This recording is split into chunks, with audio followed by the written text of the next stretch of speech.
On this episode, we take a second look at the very popular Hyundai Palisade. Does this new for 2021 Calligraphy Edition make it an even better family crossover? We put it to the test with surprising results. That's coming up right now on Driving Sports TV.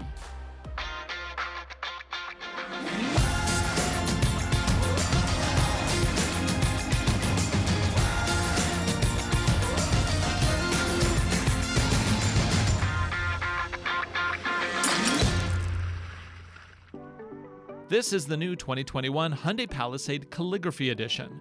While it's mostly identical to the limited trim we tested about a year ago, there are a few things that set this new for 2021 model apart. The vehicle that Hyundai provided to us for testing features hyper white paint and upgraded floor mats for $49,500 including destination and delivery. If you want to see a complete review, including internal dimensions and the basics on how its all-wheel drive system works, be sure to check out our video on the 2020 model right after you watch this one. For 2021, the Palisade is mostly unchanged, with the same interior features, HTRAC all-wheel drive, and a 3.8-liter V6 that puts out up to 291 horsepower and 262 pound-feet of torque through an 8-speed automatic transmission. EPA rates economy at 19 miles to the gallon in the city and 24 on the highway. In this video, we're going to focus on driving and specifically how well the system works when it's pushed to the limit. Now let's skip the usual walkthrough and pick up right here on a country road.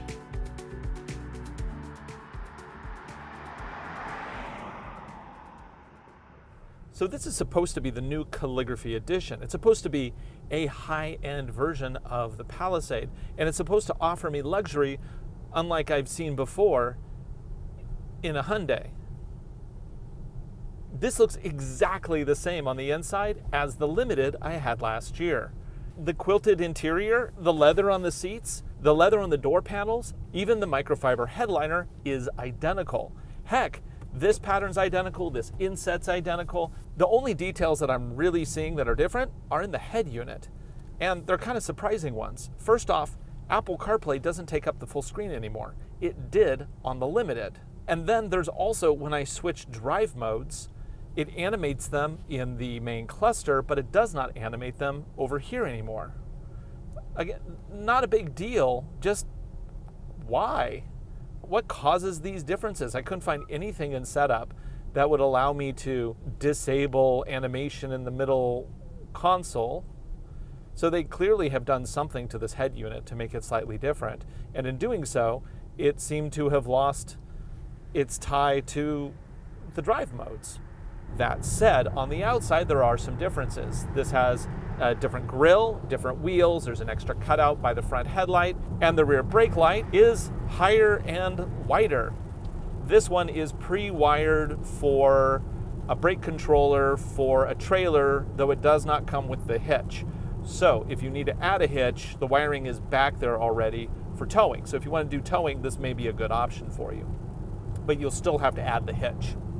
Other than that, yeah, this is identical to the Limited.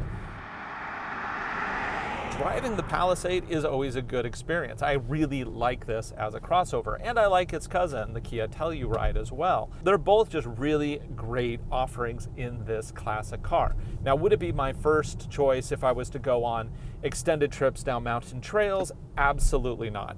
If I was doing that, I would probably focus on either the Honda Pilot or I might even go with the Subaru Ascent.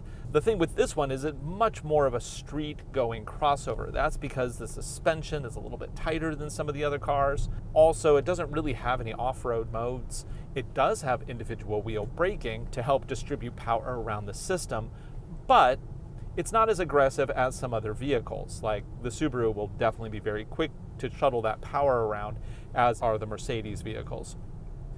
Power is pretty much at an instant. The 8-speed automatic transmission is smooth, and even when I'm using paddles to override, it's very quick in changing its gears. It's just a really great crossover to drive. I mean, they did their homework and they just hit this thing spot on. And of course, the sales numbers are showing it. This is a very hot-selling vehicle. Now, on these curvy roads, you can tell how power is being distributed here. I'm in sport mode, and I have the graph up showing how power is split between the front and rear. As I go around a sharp corner, and I add in a little throttle, you'll note that power is pretty evenly split. That is the most that really happens. It's not like the Acura system where Acura will put a lot of power to the back when it feels like you're trying to corner around a tight turn. Also, Acura will put more power left to right. This vehicle doesn't really do that. It does it more from a safety perspective using brake vectoring. It doesn't actually have torque vectoring in its all-wheel drive system to push more power to an individual wheel. And that's okay though. This is not a high-end luxury audience. This is people who want the trappings of luxury, but will settle for a 50-50 split in the all-wheel drive system. They just want something to feel safe. And this vehicle definitely does a good job in providing that feeling and those features. And of course, hey, quilted seats, man. These are super comfortable.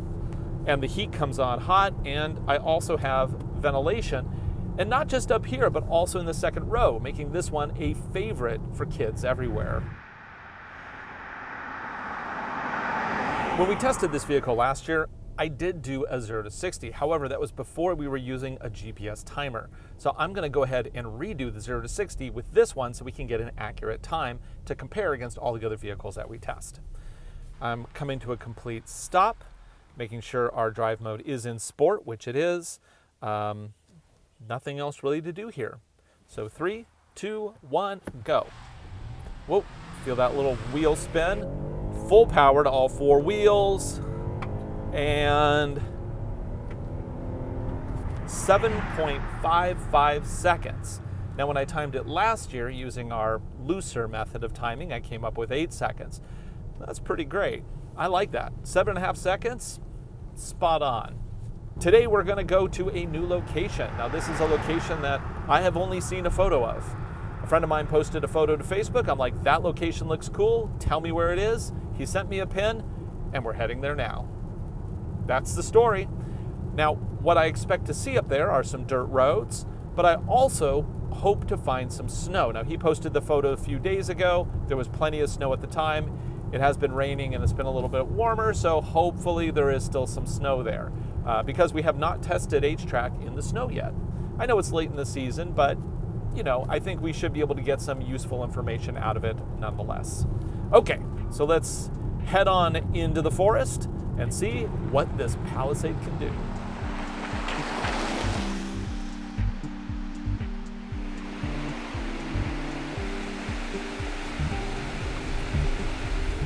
Driving down the forest road, you know, the suspension's really not that bad. It is a little on the stiff side, but you know, it's fine. The one thing I have to be really careful about though are the 20-inch wheels, because those are kind of big and there's not a lot of sidewall on the tires, so I have to be really careful that I don't pinch them on some of these potholes. And of course, we are running all-season tires today because that's what the vehicle comes with, and we are not allowed to change the tires, so we run with what we get. So this road should take us deeper into the mountains, just behind Mount Si in North Bend.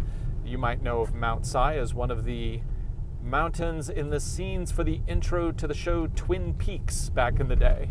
This road goes 29 miles or 24, I can't remember. Anyway, it goes 20 some odd miles into the forest and then it dead ends. We're only on mile number 5 or 6 right now, so we got a ways to go.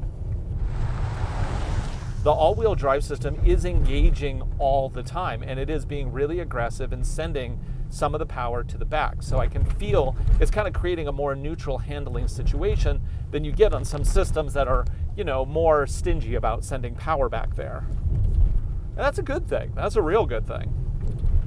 Even if this road really deteriorates, the good thing to know is that this vehicle does have 8 inches of ground clearance, which is pretty good for a vehicle in this class. There's no underbody protection, but hopefully we don't hit anything anyway because of that decent ground clearance. And the road is deteriorating, that's for sure. What was smooth has now turned into basically rocks.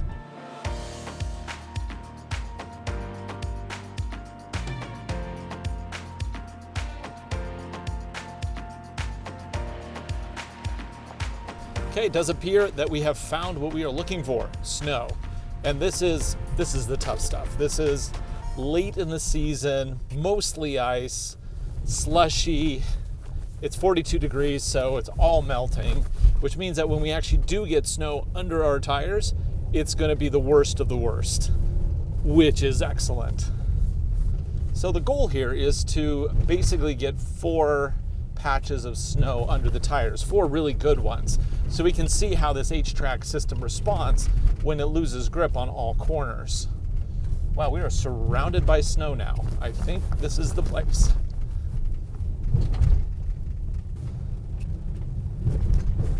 And we are outside of cellular service here, so I have no idea what is what. Thankfully, we do have navigation built into this one, so we can see where we are. Looks like we're between Callaghan Lake and the Tolt Reservoir.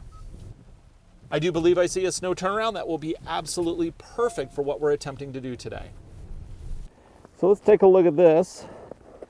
We can see that is a lot of ice. A little snow on top is slushy and wet. Over here we have some water, making very slippery with that water on top of that ice. So this should be a really good example. Now I could just blast through there, but what I'm going to do instead is I'm going to creep onto the ice and then stop. And I'm going to stop on purpose so that we can then see how the system works responding to a very low grip situation. So I'm going to drive, putting it into comfort. I have not turned on lock yet. Okay, so here we are in the muck. Now we're on all season radials, which are not great for snow and ice. So I'm going to go ahead and try to just crawl out of here and we'll see how the system does. Adding just a little bit of throttle. Power gets split evenly. It looks like it's 50-50 right there.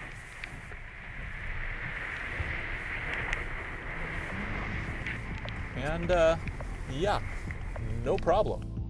That section was just a couple of inches of slushy snow, and clearly the Palisade did just fine, pushing power where it needed and getting through. But what if we hit something just a little deeper and on a slight incline? Okay, now let's play with the different drive modes and see if we can get out of this. I specifically want to try going forward. First step, turn my seat warmer on. Okay, now that I got that taken care of, let's turn on cameras. We're in snow mode. Let's just see what this does. Just keep the throttle in and see if this can work its way out. It looks like it's distributing power 50-50 already, so the computer has already determined it's in a tricky situation. So next, I'm going to hit the lock button and see if that actually improves anything.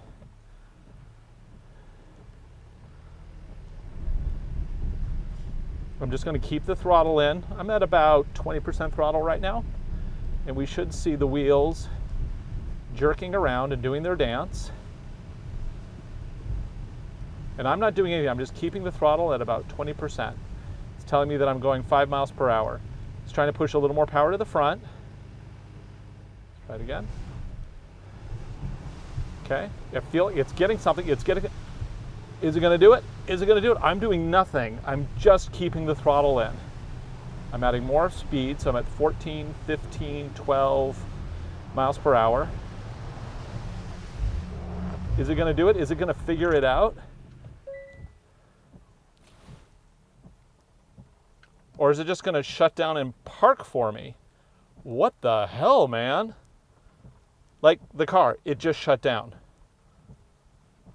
And put the brake on and said it was done. That's unexpected. Let's try starting it. Okay, it's starting up just fine. Just when I felt it was going to get there, it just said, nope. Now the funny thing is, I do not have an overheat message. It did not tell me anything was overheating. I had no indication that there was any issue whatsoever. So let's try that again. Putting it in drive, I'm keeping it in. Oh, the lock has turned off and it went back to comfort. So let's go back to snow. I'm going to put the lock back on. Turn the brake off. That was weird.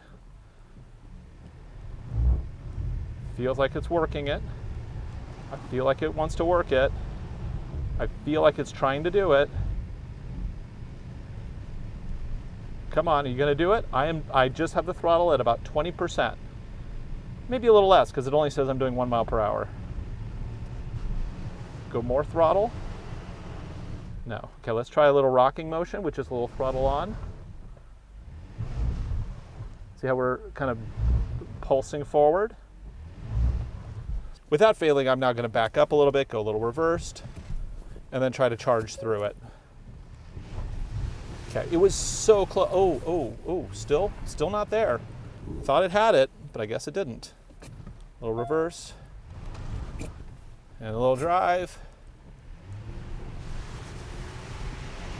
Man, I hit the hard stuff, that's for sure.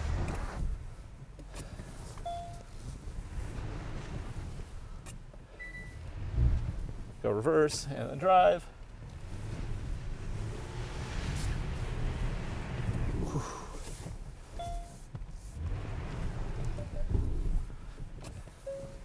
Come on, I'm going straight through this. I am not backing up and giving up. Okay, so it finally made it. That shutdown was weird though. That does not fill me with confidence. Not only that it shut down, but that it gave me absolutely zero warning messages. It was just done. However, I was able to restart the car and everything worked fine. So keep that in mind. If you should ever find yourself in the mountains, in the snow, in a tricky situation, be aware your vehicle may just decide to throw in the towel. Only to work again 1 minute later. If you're getting a sense of deja vu, you're not wrong. We had a similar experience with the Mercedes-Benz GLB on last week's show. But where the little Mercedes uses a twin clutch transmission, which is known to generate a lot of heat, this Hyundai uses a standard automatic transmission. And this is the first time a standard automatic has failed us in this way. Right after filming, we did reach out to Hyundai and we sent them video footage of the issue. They sent it along to their engineers for review, but as of yet have had no formal response. And that's our look at the 2021 Hyundai Palisade Calligraphy Edition.